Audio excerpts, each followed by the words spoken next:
Jorma and Andy, your story seems to be quite inspiring to me. I feel like you guys maybe have been working on some sort of plan to which you have all succeeded as friends. I'm a little interested as to when you guys first got the idea to kind of do this and how you got to this point, because you guys are like really awesome. Oh yeah. Naturally, just. Why don't you answer this one, Keith? Sure.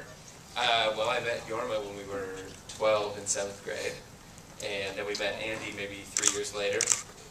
Even though we went to the same junior high school, he was 1 year younger than us, so we met him maybe our sophomore year. And then we goofed off a bunch, and then we went to different colleges, and after college we literally had our first business meeting at Jorma's mom's house in Berkeley, and we had a discussion. We were like, we know we want to make short comedy films together, and we were like, should we do it in our hometown of Berkeley, and get a really good demo reel, and then go to Hollywood and be like, here's our demo reel, because we knew we could all live in our parents' houses and live for free, and therefore have a lot more, spare time to make the videos. Or should we go to LA where we knew we'd have to get jobs as like assistants right away and not have any spare time?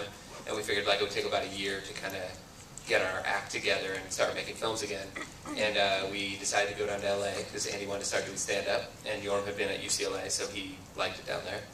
And our plan surprisingly kind of just worked exactly as we planned it. We spent about a year doing assistant jobs, and then I saved up enough to quit my job. We were living very cheaply. We would eat the food that they would take home from their work, like the leftovers, honestly. I worked for Spin City and would bring home like hundreds of dollars worth of like pizza and sushi.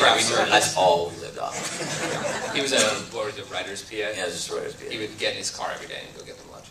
And and the plans shockingly just kind of worked exactly like that. We started making the films, and my brother, who's here somewhere, is very internet savvy, so he helped us put together a website back before people would even look at websites. Literally, we would try to have producers and people look at it, and our agent, who is also here, would be like, no one will check that, they don't know how, and we would have to make VHS tapes and give it to them.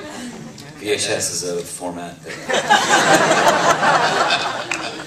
Yeah, but and it worked. That was basically how it started. When did the alien come? Someone who doesn't really know you, I guess I see for the whole room, we're so proud of you guys. Thank you. And Kristen, you're adorable. I have a quick question for the panel. Would anybody like a Listerine bread strip? Thank you, Will.